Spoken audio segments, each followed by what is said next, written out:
LWO1 WeatherNet. Liftoff conditions looking pretty good. The STS is ready for launch. Ignition. Liftoff. Falcon 9 has cleared the tower.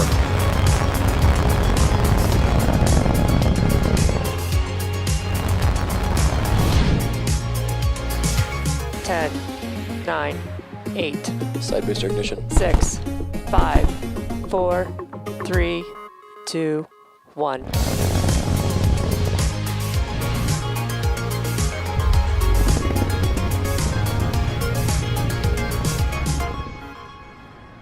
Good afternoon. It's Tuesday, June 29th, and we're here at SpaceX's headquarters in Hawthorne, California.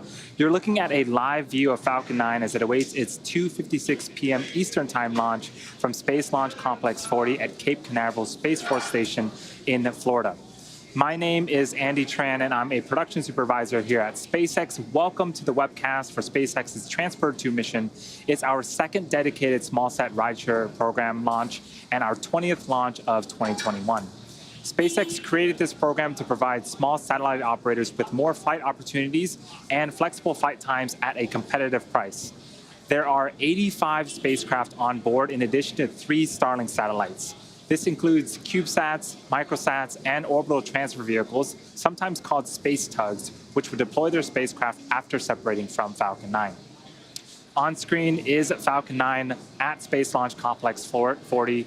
The 2-stage rocket stands 70 meters tall, and that is greater than the wingspan of a 747 aircraft. We prep Falcon 9 for launch in our hangar at the base of the pad, and then upon completing final checkouts, Falcon 9 rolls out to the pad and goes vertical. Today's mission is the 8th flight for this particular booster. It debuted about a year ago on the GPS-3 Space Vehicle number 3 mission, and it also supported the Turksat 5A mission as well as 5 Starlink missions. You can tell by the re-entry soot on the bottom of the vehicle that this booster has flown before. The bottom 2/3 of the vehicle is the first stage. Its objective is to accelerate the vehicle through the Earth's atmosphere to space and then separate from the rest of the rocket.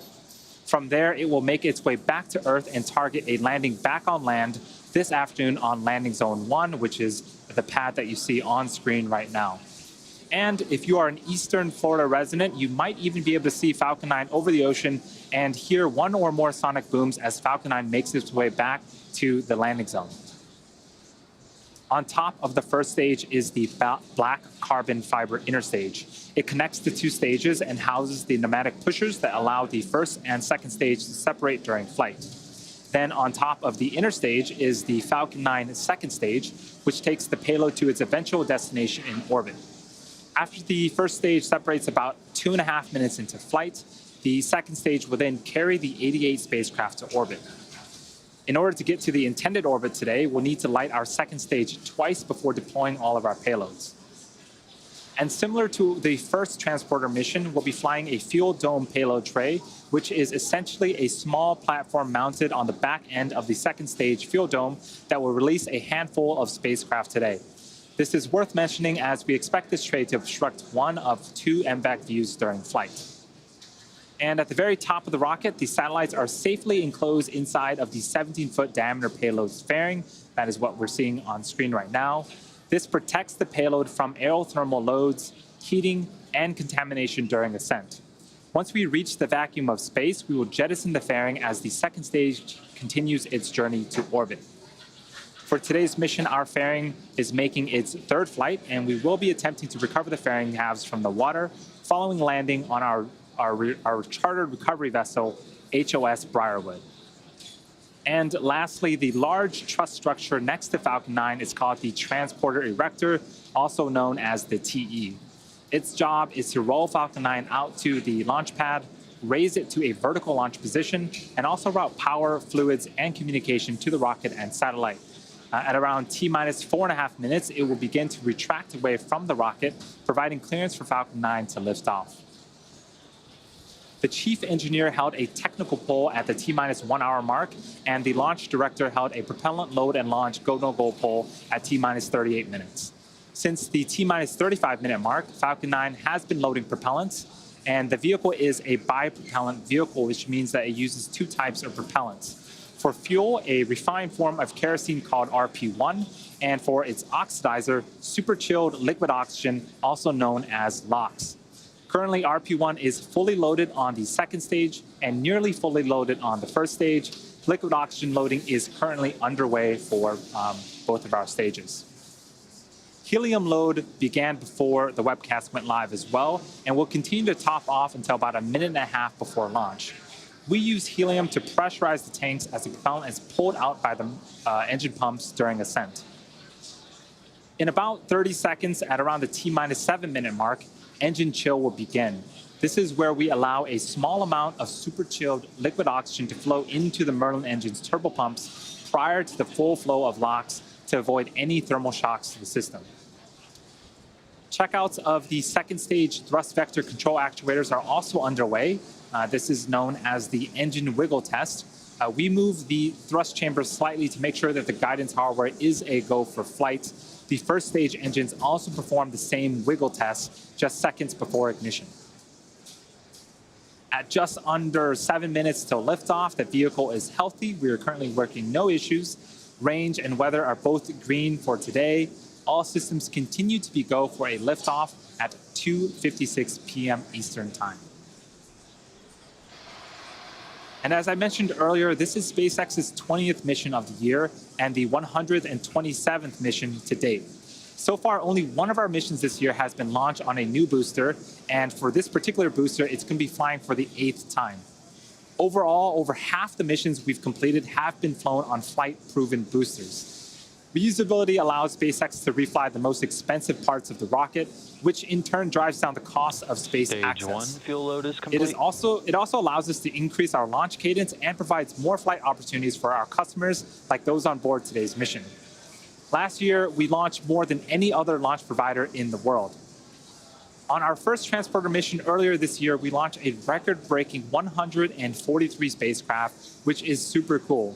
And while there are fewer customer spacecraft on board today's mission compared to Transporter-1, we are actually launching more mass to orbit on this mission than the previous one. Several of the customers on board today's Transporter-2 mission have multi-launch agreements with SpaceX, so some of the names that you'll hear a bit later in the webcast might sound familiar to those of you who have tuned in for previous rideshare missions.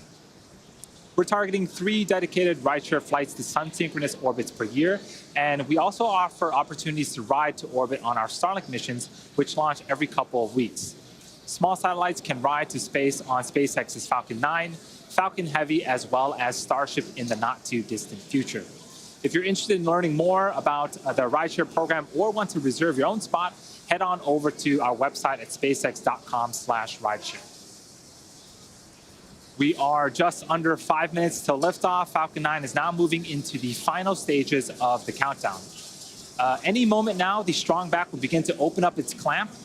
Once open, they will retract away from the rocket to its pre-launch position about 2 degrees away from Falcon 9. And as Falcon 9 lifts off, hydraulic arms will pull the strong back farther away to make sure that it is clear during liftoff. Strong back retract has started. And so there was the call out for strong back retract. You can see the clamp arms just under the fairing start to open up. The strong back is part of the transport erector, also called the TE. Again, its job is to roll Falcon 9 out to the launch pad, raise it to a vertical launch position, route power, fluids, and communication to both the rocket and satellite.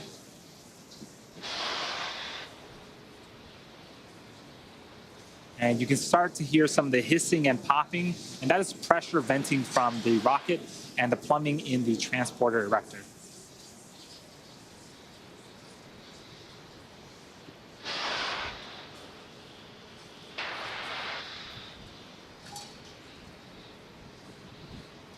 So at this stage, the strong back should be reclined to its pre-launch position, 2 degrees away from Falcon 9.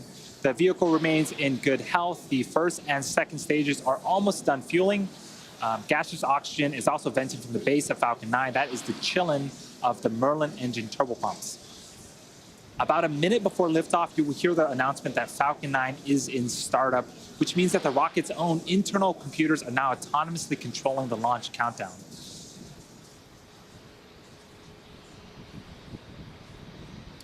And just to check, quick in on weather, we're still green. The range is standing by to support today's mission. As a reminder, if we don't launch today, we do have a backup opportunity tomorrow at the same time.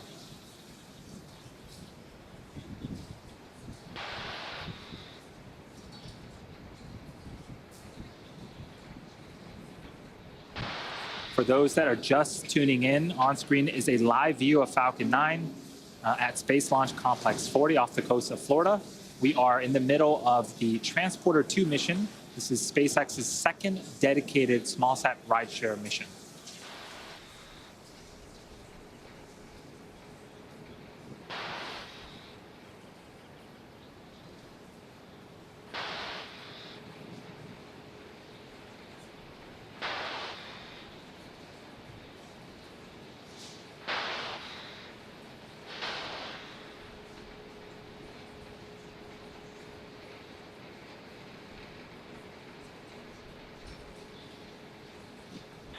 Stage 2 LOX load complete. And there was a call up for second stage LOX loading complete. That is the last propellant load. Falcon 9 is now fully fueled and ready to lift off in about 1 minute and 40 seconds. This is the 8th time that this booster will be flying today.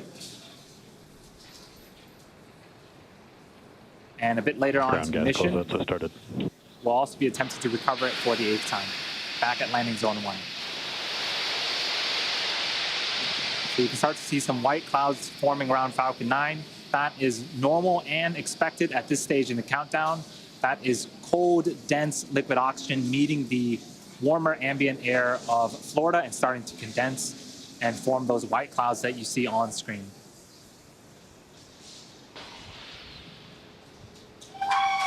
Flight computers in startup. So we have some excitement here in Hawthorne, but continue with the Falcon count. 9 Range is no go. We'll hold at 30 seconds if range status does not change. Falcon 9 is in startup, and this means that the first and second stages are beginning to pressurize for launch.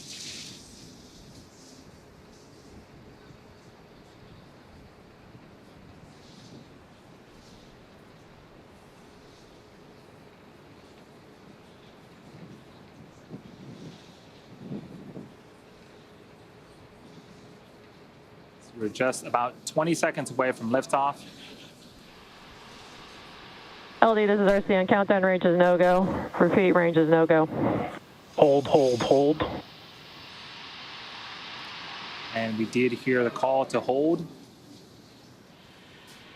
Give us a second. We're going to check in with the teams and see if we can get some more information for you.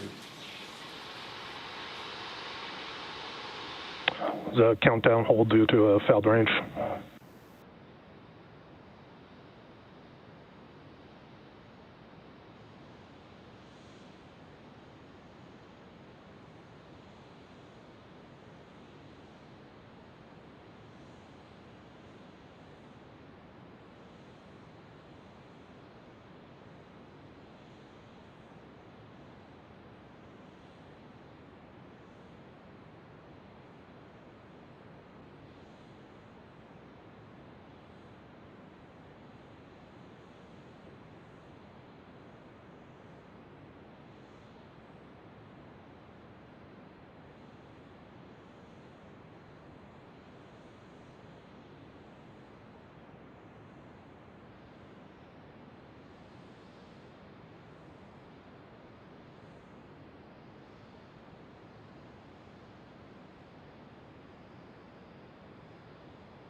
So we did have a hold. Looks like the range was a no-go. There might have been an airplane in the area. We do have a backup opportunity tomorrow, but for today, that's going to do it for us. Hopefully you'll join us tomorrow for the next launch attempt of Transporter-2.